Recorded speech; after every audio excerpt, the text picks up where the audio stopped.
Muy buenos días a todos y todas. Tere y Ana, este conversatorio es vital para el Fondo de Población desde el punto de vista de la importancia que representa el abuso sexual hacia niñas y niños y adolescentes, un tema importante para el Fondo de Población y el sistema de Naciones Unidas. Vamos a hablar sobre la actualidad panameña y qué hacer desde el Estado y qué hacer desde el hogar. El informe de población del 2020 del UNFPA se enfocó en las prácticas nocivas que viven las niñas, adolescentes y mujeres en todo el mundo, especialmente ahora con la situación de la pandemia. En América Latina, la práctica nociva más común ha sido la unión temprana. En Panamá, el abuso sexual, especialmente hacia las niñas y los adolescentes, es un delito que sigue registrándose año tras año. El abuso sexual hacia las niñas y adolescentes es una violación de sus derechos humanos, es un delito que atenta contra la dignidad, la esencia, derechos e integridad física, psicológica de la niña, niño o adolescente que experimenta este fenómeno. Y deja en la víctima traumas físicos, psicológicos y sexuales, por mencionar algunos, durante toda la vida, y difíciles de lidiar. Todos en este país, las instituciones gubernamentales, la empresa privada, la sociedad civil, el gobierno y los ciudadanos tenemos el deber de combatir y de frenar y denunciar este delito tipificado por ley. El abuso sexual es un tema que necesita visibilizarse. Es el elefante que está en la cristalería y del cual a veces nadie quiere hablar, pero necesita abordarse. El libro de Tere es un referente en América Latina y el Caribe y es uno de los productos de la campaña Protégeme de OSAR en Guatemala, que sirvió de referencia para la realización del libro de Ana, que es una herramienta con la que cuenta el CENIAF y con la que nos comprometimos a colaborar para que padres, familiares y cuidadores sepan cómo enseñarles a los niños y niñas cómo reconocer a las personas y las situaciones de peligro de manera tal que pudiesen evitar cualquier daño o no guardar, y sobre todo no guardar silencio en caso de tener una situación de intento de abuso. Para nosotros es un gran placer contar hoy con un panel de lujo. Nos acompañan en el día de hoy la señora Sara Rodríguez, directora general de la Secretaría Nacional de la Niñez y Adolescencia y Familia, CENIAF, en Panamá, la señora Katia Meléndez, fiscal superior de la familia del Ministerio Público, y nuestra invitada especial, Mirna Montenegro, directora ejecutiva del Observatorio de Salud Sexual y Reproductiva, OSAR, de Guatemala, que nos acompaña desde Guatemala en el día de hoy. Vamos a iniciar con unas rondas de preguntas para las invitadas, las panelistas, y tendremos oportunidad, claro está, de escucharlo. La primera pregunta es para la señora Katia Meléndez. ¿El abuso sexual contra niñas y adolescentes ha aumentado o ahora se denuncia más? Adelante.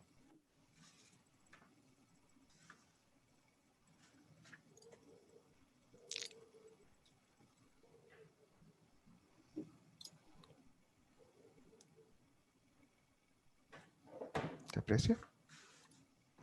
¿Aló? Buenos días. Buenos días. Okay. Sí. ¿Se me escucha? Ahora sí. Ok, primero que todo, muy buenos días a todos y a todos. Deseo dar el agradecimiento pues, al Fondo de Población por permitirnos participar de esta actividad.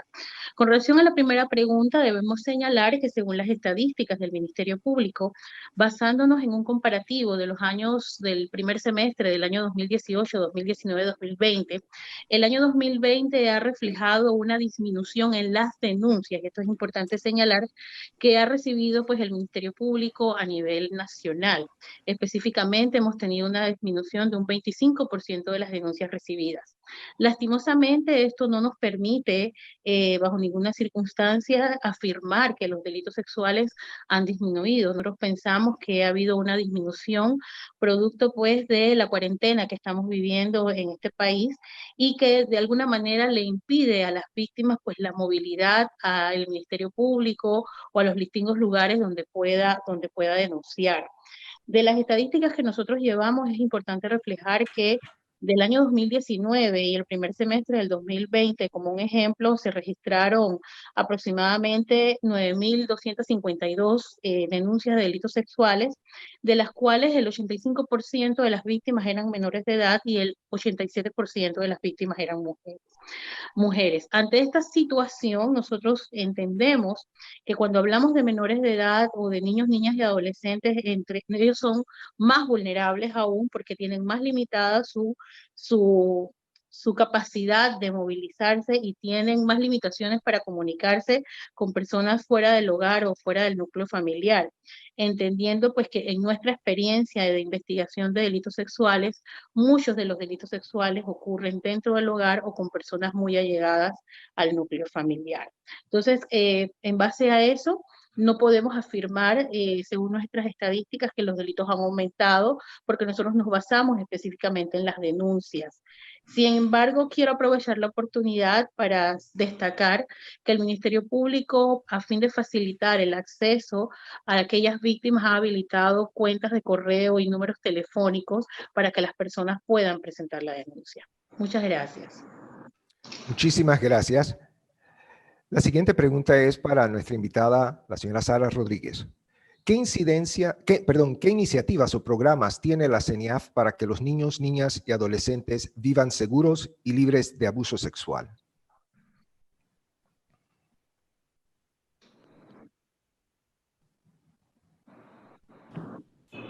¿Ahora sí? Sí, ahora sí.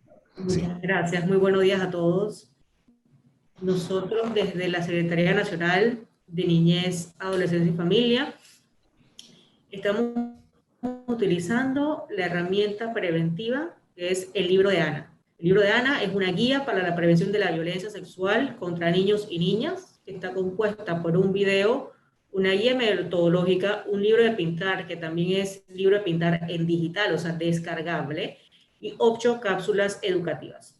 La finalidad de este libro, que ha sido una elaboración de manera articulada con otras instituciones del Estado, sociedad civil y con la asistencia técnica y la guía de UNFPA Panamá, nos ha permitido entonces tener una herramienta que promueva el autocuidado en los niños y en las niñas desde los espacios de formación, ya sea en la casa, ya sea en las escuelas.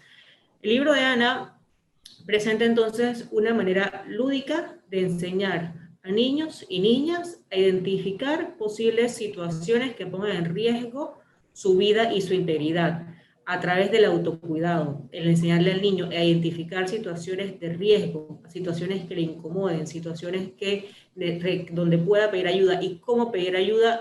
Estamos dándole herramientas para que evitemos situaciones de abusos y que podamos entonces de manera temprana tener un abordaje preventivo con el niño y la niña. Esto es una estrategia preventiva que se está implementando, se empezó a implementar antes de la situación del COVID-19. Se está igualmente manteniendo la divulgación del libro de Ana, ya que en torno a la pandemia se adaptó el libro de colorear a una herramienta digital. El libro de colorear se hizo una herramienta entonces descargable desde la página web de la CENIAF, ceniaf.gov.pa, donde ahí van a encontrar tanto el material del video educativo, la guía metodológica, el libro de colorear en formato descargable, y van a encontrar las 8 cápsulas educativas, de manera que en este contexto donde se mantiene el confinamiento en casa, los padres, las madres, los cuidadores puedan tener estos espacios donde eduquen y enseñen a los niños el autocuidado y a las niñas el autocuidado y la prevención del abuso sexual. En un formato distinto para trabajar con las escuelas, el libro de Ana es llevado también para desarrollarlo con talleres en el formato con acompañamiento de los educadores. Entonces, herramientas como el libro de Ana son parte del esfuerzo que realiza CENIAF para fortalecer a las familias, de manera que en la medida en que llevamos herramientas para mejorar el autocuidado y mejorar la atención familiar y el cuidado de los niños en el ámbito familiar, que está llamado a ser el primer espacio seguro y el primer espacio de protección del niño o de la niña, estamos incidiendo en poder reducir situaciones de riesgo que coloquen a los niños y a las niñas expuestos a situaciones de abuso. Desde la CENIAF tenemos el interés de que los padres y las madres cuenten con herramientas que le permitan hablar con sus hijos de una manera amplia sobre estos temas importantes, que generen esos espacios de confianza donde el niño y la niña encuentren un respaldo para cualquier situación que le incomode, donde el niño y la niña encuentren un espacio para poder decir cualquier situación que sienta que le coloca en riesgo. Y siempre es importante resaltar la necesidad de creerle a los niños. Es importante tener ese espacio de confianza y esa construcción de dinámica familiar que le dé esa seguridad al niño o a la niña, que si va a buscar ayuda en sus padres, en sus referentes, en sus familiares, le crean y reciba la atención que amerita, siendo esto un tema tan delicado. Entonces, esa es parte de las estrategias preventivas que estamos desarrollando. El libro de Ana es la herramienta clave que estamos impulsando para promover la prevención del abuso sexual infantil a través del autocuidado. Es una herramienta que igualmente estamos valorando su edición en otros formatos, unos formatos quizás más amigables para diferentes contextos, en áreas de difícil acceso, en áreas donde no tengamos la disponibilidad de uso de videos. Entonces es una herramienta base, una guía metodológica que nos permite tener desde ahí un desarrollo de otras modalidades de enseñanza lúdica sobre el autocuidado y la prevención del abuso sexual infantil. Muchísimas gracias. Rescato un punto muy importante, creerle a los niños, vital y necesario, porque a veces ellos nos están dando muestras, pero lamentablemente a veces no siempre estamos receptivos y claros en la importancia de tomar estos señalamientos en serio. La pregunta siguiente es para Mirna Montenegro. Mencioné anteriormente que el libro de Ana se basó en el libro de Tere, un libro que ha sido replicado en países como México, Brasil y en Panamá. Y nos lleva a la pregunta, ¿qué los llevó a osar a elaborar la campaña Protégeme? Mirna. Buenos días, mucho gusto. Me da mucho gusto compartir con ustedes. No hay nada más satisfactorio que hablar de aquello que nos compromete y en lo que encontramos plenitud y encontramos compromiso. Nosotras como organización, pues nos formamos en el 2008 para monitorear el tema de la implementación de políticas públicas en salud sexual y reproductiva. Entonces, el tema de maternidad saludable, acceso a anticonceptivos, violencia sexual, no nos era un tema que estuviera fuera de nuestro ámbito temático. Sin embargo, nuestras compañeras en los departamentos hacían procesos de educación integral en sexualidad en las aulas. Y cuando contaban, es que terminé la actividad y una niña se puso a llorar. O es que terminé la actividad y se me acercó entonces una adolescente y me dice, entonces lo que mi abuelo me hace es violencia sexual. Decíamos, no puede ser más cotidiano y es más frecuente la violencia sexual de lo que se denuncia o de lo que creemos. Entonces, empezamos con el tema de, bueno, la educación integral en sexualidad debe llegar a las aulas, debe llegar a las comunidades. En el 2009, nosotras participamos en la elaboración de varias leyes, todas en el marco de salud sexual y reproductiva. En el 2009 se hace la Ley contra la Violencia Sexual, Explotación y Trata de Personas, la Ley BET, y allí se modifica el Código Penal y se dice toda relación sexual con persona menor de 14 años es delito de violencia sexual. En el 2012, porque nuestra función es acceso a la información para tomar decisiones. En el 2012 decimos, tenemos 3.100 embarazos en niñas menores de 14 años y tenemos este marco legal del 2009. Parece que aquí tenemos que unir el tema de los embarazos en niñas con el tema del marco legal.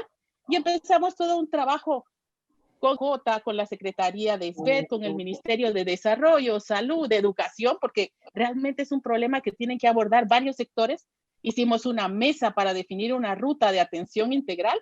Dijimos, las niñas donde más llegan es al Ministerio de Salud, siempre, aunque sea la atención del parto, pero llegan. Entonces nuestra ruta, el inicio debe estar allí en el Ministerio de Salud. Dijimos, necesitamos una campaña para socializar, desnaturalizar el tema de que el embarazo en niñas es algo normal. Y empezamos con el primer Protégeme.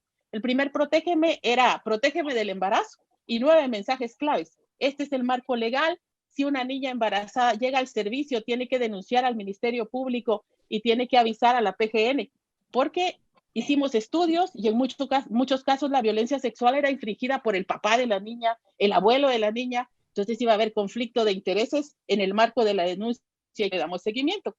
Así estuvimos, digamos que del 2012 al 2014. Después dijimos, estamos trabajando mucho la atención, vamos desnaturalizando, pero nos falta toda la parte de la prevención, porque hacemos poco en el marco de la prevención. Entonces, allí fue donde se genera la campaña Protégeme de 2, que básicamente es el libro de Tere que ustedes conocen, que está basado en las vivencias y en los casos que acompañamos de las niñas. Y hoy en la mañana precisamente estábamos recibiendo otros casos de denuncias de violencia sexual y decimos, a pesar de que avanzamos en el marco legal, tenemos campañas de comunicación, todavía nos falta trabajar bastante en el marco de la atención a las víctimas y de proveerles, porque el transporte puede ser una cosa por la cual la familia o la niña o la mamá no se puede movilizar hacia un servicio donde pueda poner la denuncia y donde puedan hacerle el examen. Tenemos el libro de Tere, que como les digo, está totalmente basado en esas vivencias de esos casos que seguimos. Hicimos un estudio que se llama Vidas Robadas en el 2014. Acompañamos 20 niñas menores de 14 años, un equipo de obstetra, psicóloga, trabajadora social y obviamente la gente de la comunidad, porque no podemos llegar a generar información o a querer transformar esa realidad comunitaria, sino tenemos que ir junto con la comunidad, con los líderes.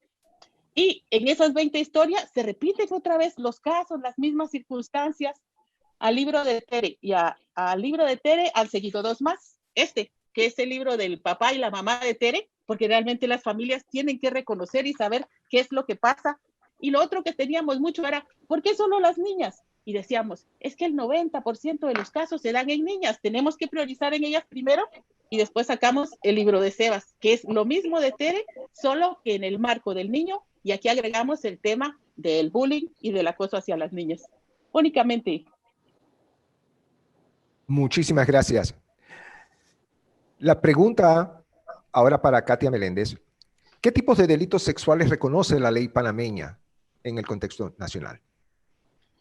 Sí, cuando estamos hablando de delitos sexuales debemos reconocer que nuestro Código Penal tiene un catálogo amplio de delitos sexuales, los cuales podemos clasificar en violación, las relaciones sexuales con personas menores de 14 mayores de 14 y menores de 18, entendiendo que aquellas que se den con menores de 13 años para abajo, estamos hablando de violaciones ya denominadas agravadísimas, los actos libidinosos, que son los tocamientos, el acoso sexual en el ámbito laboral, escolar y religioso, los delitos de explotación sexual comercial, entre los cuales tienen mayor relevancia pues la pornografía infantil, entendiendo como tal pues la fabricación, el exhibicionismo, la comercialización, la posesión de pornografía infantil, que en realidad debemos referirnos a ella como posesión de material de abuso sexual, y también el exhibir a menores de edad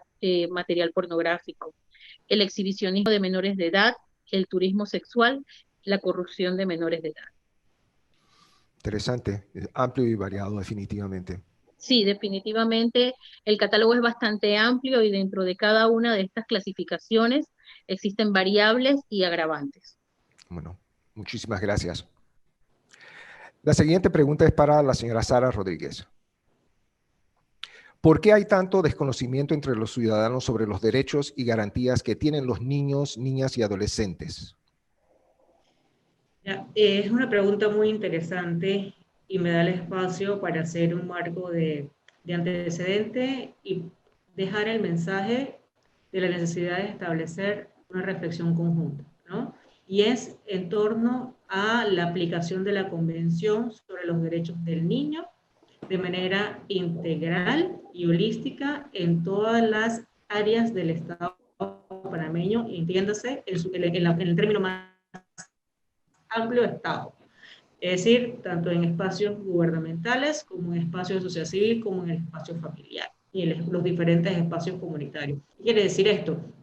Panamá tiene un proceso andando de transformación institucional y cultural interno para reconocer de manera efectiva y no solamente en el marco jurídico, sino de manera directa y real, material, al niño, niña y adolescente como un sujeto de derecho, como un actor clave del desarrollo y por ende el promover de manera transversal en todas las áreas, desde las áreas educativas y en los diferentes espacios donde se desarrollan los niños, niños, adolescentes y las familias, los derechos humanos de todos los niños, niños y adolescentes. Es un proceso de país al que estamos abocados, que aún estamos pendientes con algunas transformaciones institucionales y sociales por concluir. Entonces, en ese sentido, es un resultado el que vemos la ausencia todavía de conocimiento, de manejo de los derechos, que responde entonces a las tareas pendientes de promover y educar en derechos humanos en las escuelas, de promover la convención y su aplicación en los diferentes ámbitos y en los diferentes espacios públicos y privados, porque es una herramienta transversal de aplicación obligatoria jurídicamente para el Estado panameño. Entonces, es un proceso de transformación que como sociedad estamos abocados. Nosotros desde la Secretaría Nacional de Niñez, Adolescencia y Familia mantenemos una divulgación de la promoción de derechos. Es una de las líneas prioritarias. Es importante empoderar a los niños y adolescentes como sujetos de derecho, pero también integrar a los padres, madres y cuidadores en ese proceso, porque son actores claves en guiar a los niños y a las niñas en el ejercicio de los derechos. Es decir, los padres, las madres, los cuidadores, la familia tiene también que conocer los derechos humanos de los niños y adolescentes, de los que ellos también son protectores, ¿verdad? Entonces, es un conjunto de actores que estamos abocados en conocer los derechos, en promoverlos y principalmente en asegurarlos. Muchísimas gracias. Creo que has dado sobre un punto muy importante, la importancia de difundirlo, de que todos estemos conscientes de estos derechos y sobre todo estar alertos a la situación que se puede dar en cualquier hogar, independientemente del estrato social como efectivamente conocemos. La siguiente pregunta es para la señora Mirna Montenegro. ¿Qué sensibilidad o competencias se requieren para trabajar con niñas y adolescentes que han sido abusados en la experiencia de ustedes? Adelante. El trabajo con niños y adolescentes víctimas de violencia sexual requiere formación, requiere preparación, requiere sensibilización y requiere la comprensión del problema. Por ejemplo, para nosotros en nuestra familia, ser afectivos y dar un abrazo es signo de afecto, de cariño, de protección. Sin embargo, no podemos hacer eso con una niña víctima de violencia sexual. ¿Por qué? Porque le vamos a recordar al agresor, le vamos a recordar las veces que tuvo que soportar la cercanía de esa persona que la agredió. Por eso tenemos que pedir su autorización cuando nos queremos acercar o cuando queremos tocarla físicamente. Quiero ponerles dos ejemplos de algo que nos pasó a nosotras como organización, porque para nosotras la campaña de comunicación acompaña todo lo que trabajamos con las instituciones del Estado guatemalteco. Con el Ministerio de Salud, que es nuestro gran aliado, nos llamaron una vez y nos dicen, miren, ustedes como SAR, ¿por qué están en contra de la lactancia materna? Nosotras decimos, sí, ¿por qué los quiché está diciéndole a una señora que acaba de tener el bebé que no de lactancia materna? Llamamos a nuestra colega de Quiché. Fíjate que la niña tiene 11 años y el doctor le dijo que se lo pusiera y le diera de mamar y la niña no quiere. Y nos dice la psicóloga, es que mira, está la alienación parenteral. Cuando ella ve la cara del bebé, se acuerda de su agresor. Entonces, ¿cómo le vas a obligar a que le dé de mamar? Vamos con el Ministerio de Salud a explicar, no, estamos a favor de la lactancia materna, pero ustedes tienen que considerar los casos especiales.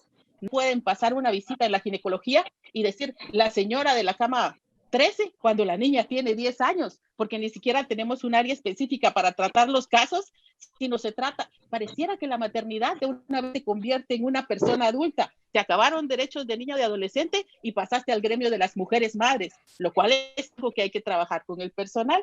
Y no pasa solo con salud. Tuvimos el caso de una jueza en uno de los primeros casos que acompañamos a la niña de 10 años.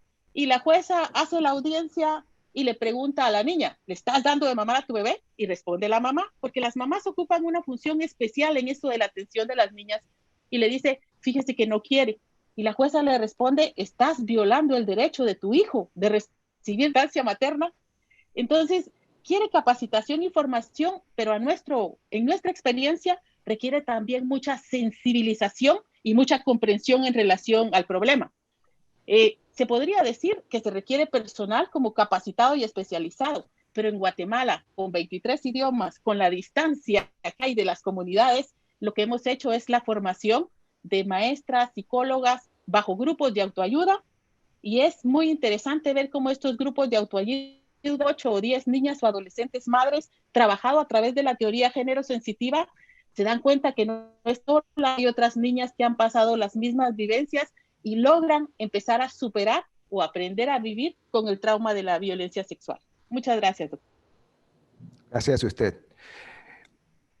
Al finalizar la tercera ronda de preguntas, estaremos recibiendo preguntas del público para efecto de poder hacerlo a los panelistas. Si son tan amables y tienen seleccionado a alguno de los panelistas, por favor, háganlo saber para efecto de orientarlas.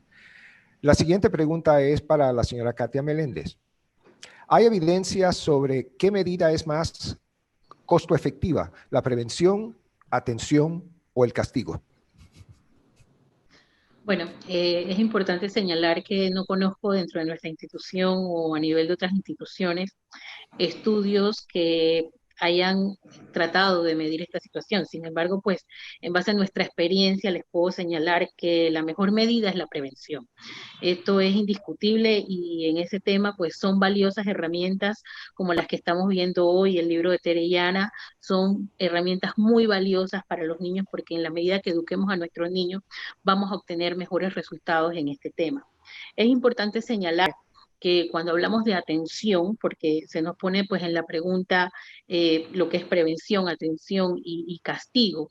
Cuando hablamos de atención debemos hablar de que esa atención a la víctima de delitos sexuales debe ser integral, recogiendo aspectos como lo que es la atención familiar, cuando estamos hablando de niños, niñas y adolescentes, la disminución de los factores de riesgo, la asistencia social, la protección, el seguimiento psiquiátrico. Sin embargo, pues en base a nuestra experiencia, aún con todo este tipo de atenciones, no hay nada que pueda resarcir o compensar a la víctima de delitos sexuales.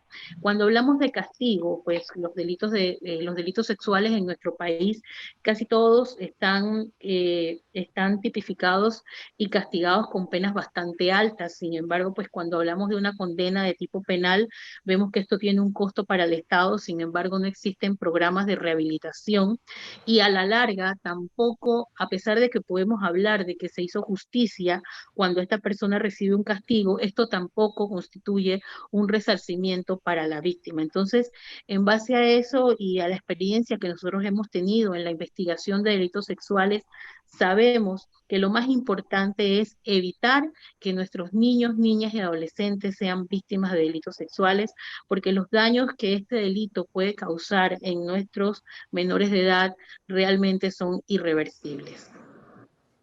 Muchísimas Así. gracias. La siguiente pregunta para Sara Rodríguez.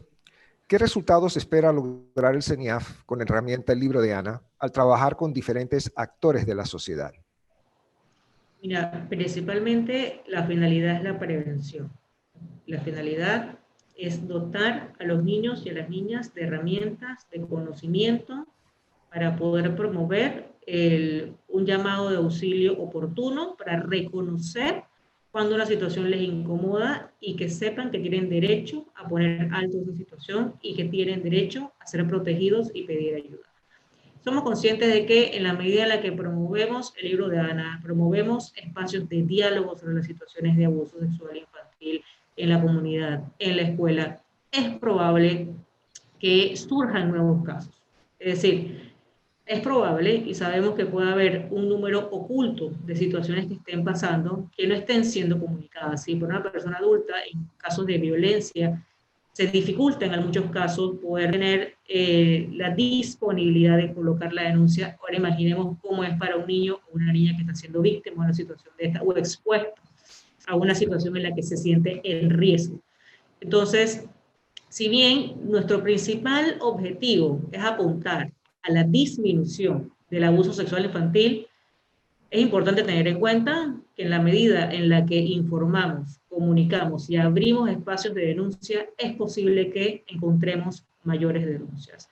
Sin embargo, nuestro principal objetivo es prevenir y dotar a los niños de herramientas de autocuidado, pero también de sensibilizar a los adultos a cargo de su cuidado de la importancia de tener la vigilancia pertinente, el cuidado idóneo, adecuado, evitar situaciones de negligencia, evitar situaciones de descuido, pero también educar a la población externa, a la familia de los niños o a las personas que tienen algún tipo de acercamiento con niños, niñas y adolescentes en el respeto a los mismos y en que un niño o una mujer adolescente o una niña no significa un objeto sexual o no significa un objeto del cual pueden disponer de una manera irrespetuosa o que vulnere su integridad. Y eso es una situación, digo, es un mensaje donde todos los actores de la sociedad somos partes en promover. Entonces, el llamado y la principal interés que tenemos nosotros a través de la promoción del libro de Ana es en la prevención y en mantener espacios seguros para los niños, niñas y adolescentes. Muchas gracias. La siguiente pregunta es para la señora Mirna Montenegro. ¿Qué logros ha tenido el libro de Tere en Guatemala y en el extranjero? Gracias. Pues el libro de Tere ha tenido un alcance de 28 millones de personas, 11 millones de reproducciones y se ha compartido 4 millones de veces. Se han dado 20 autorizaciones para el uso del video en Uruguay, Brasil, México, Perú, Panamá, Colombia, porque ven el material y sienten que se adapta totalmente a la realidad en que viven para el tema de prevención de la violencia infantil. Se ha elaborado en lenguaje de señas en Uruguay. En Guatemala, en el sistema de lectura y escritura táctil braille para las niñas no videntes, porque cuando hablamos de niñas con discapacidad, realmente es alto el porcentaje de las que sufren violencia sexual. En Guatemala se hablan 23 idiomas mayas. Se ha traducido a los 5 más importantes.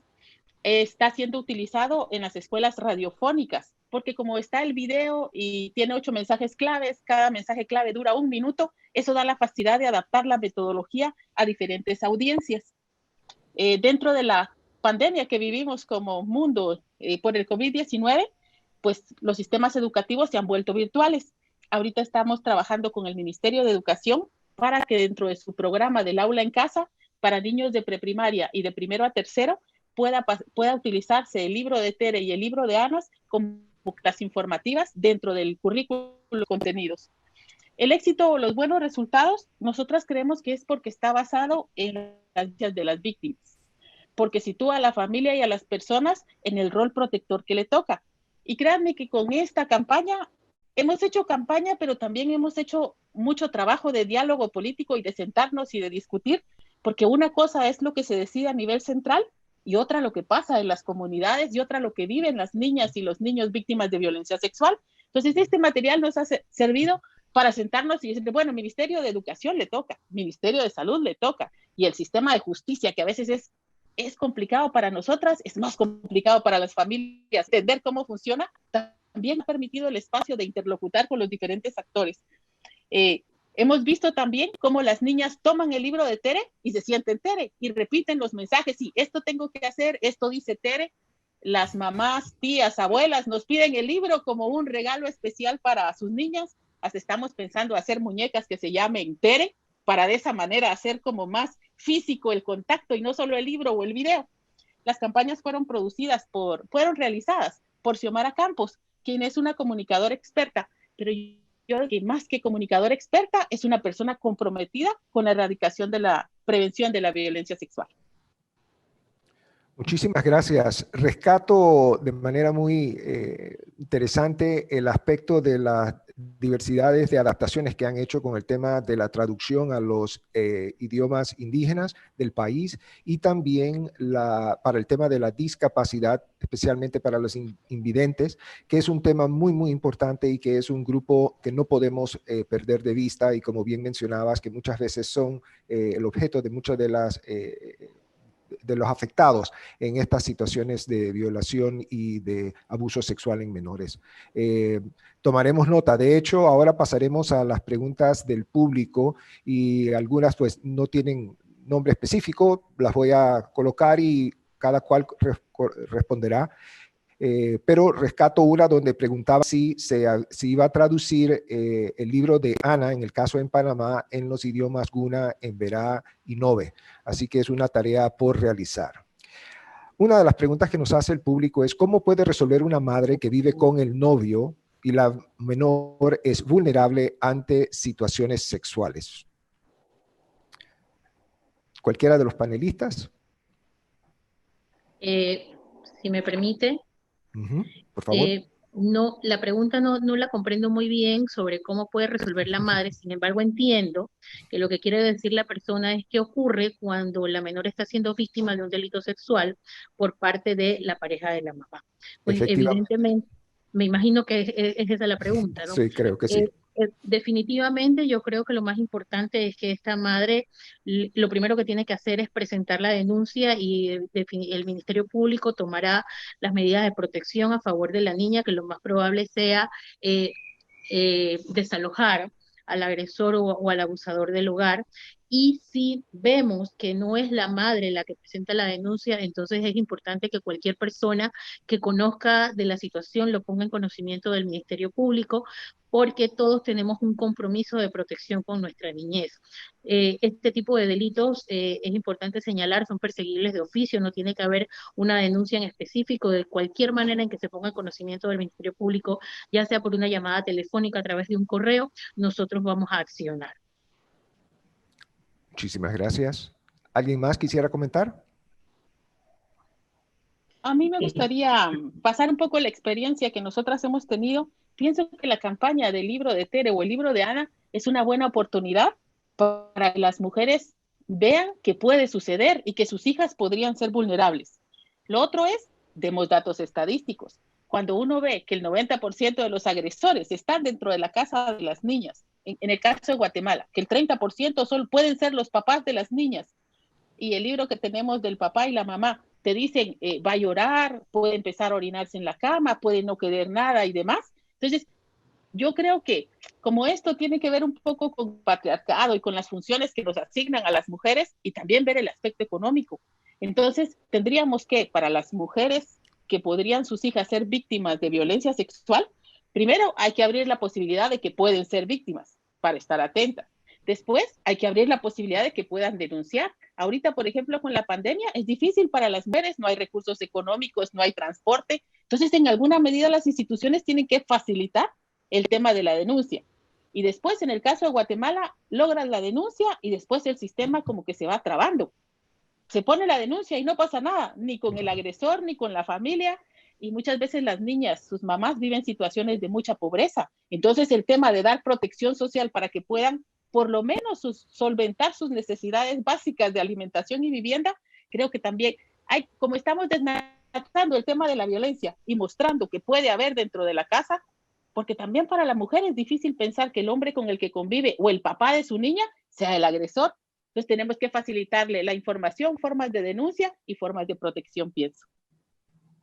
Sí, yo nada más quisiera agregar un recurso que pueden encontrar en la CENIAF, y es la línea de asistencia psicológica, donde las personas igualmente pueden llamar para consultar la situación, buscar asesoría sobre cómo manejar el tema con la niña, con la adolescente, con el niño, igualmente para buscar orientación sobre los canales de denuncia, cómo establecer el enlace con el Ministerio Público, y es el 6378-7876. 6378-7876. Es una línea de asistencia psicológica, funciona vía telefónica y funciona vía chat por WhatsApp, y está disponible para poder atender este tipo de consultas y orientación en el manejo de situaciones que colocan a los niños o a las niñas y adolescentes en riesgo.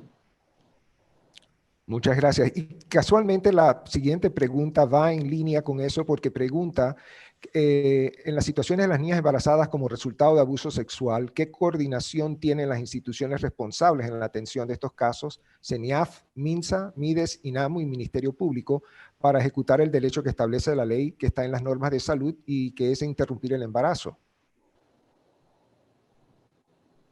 Bueno, nosotros desde la aplicación de la ley 60 del 2016, la CENIAF brinda un programa de atención a las niñas embarazadas y recibimos las situaciones en términos de la atención social y psicoterapéutica que necesita, tanto por el centro, las diferentes instancias de salud, ya sean los hospitales, los centros de salud o Ministerio Público o cualquier actor por ley del sistema, tiene entonces un canal de comunicación para referirnos a la CENIAF, de manera de que la atención sea integral y contemple también ese componente de recuperación de la víctima en términos psicoterapéuticos y de apoyo social, más allá del componente penal y de investigación que corresponde y que está dibujado en la ley.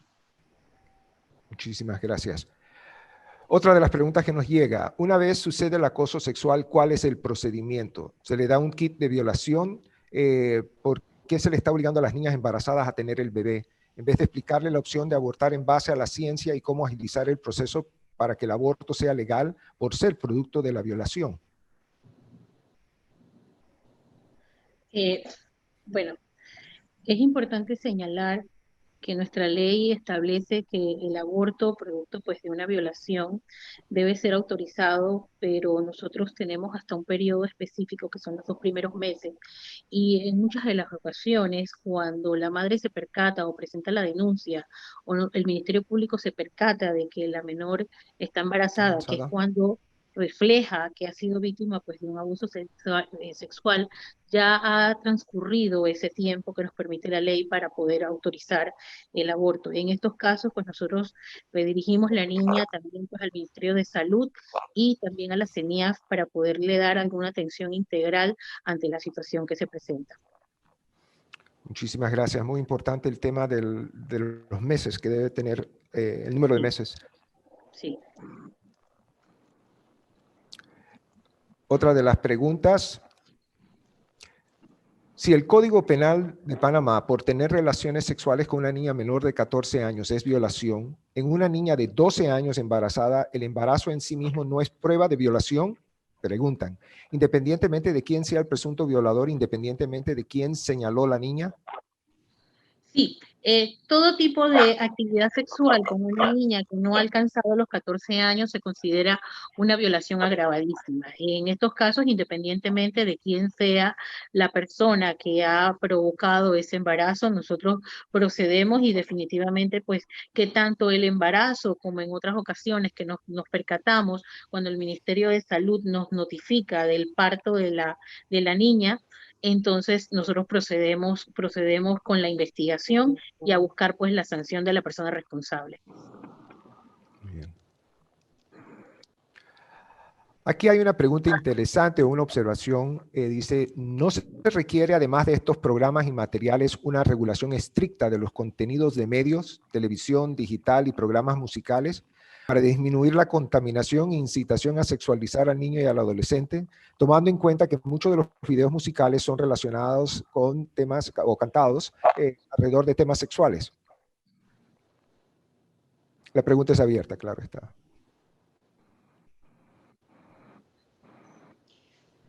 Sí, bueno, ciertamente es una preocupación válida. Yo creo que hay un espacio para establecer una discusión más amplia sobre los contenidos de los medios de comunicación y cómo contribuimos desde todos los espacios, incluyendo también a los medios de comunicación, en promover sociedades pacíficas y respetuosas de la dignidad de todas las personas, de los niños, de las niñas, de los adolescentes, de las mujeres y de todos los miembros de la familia.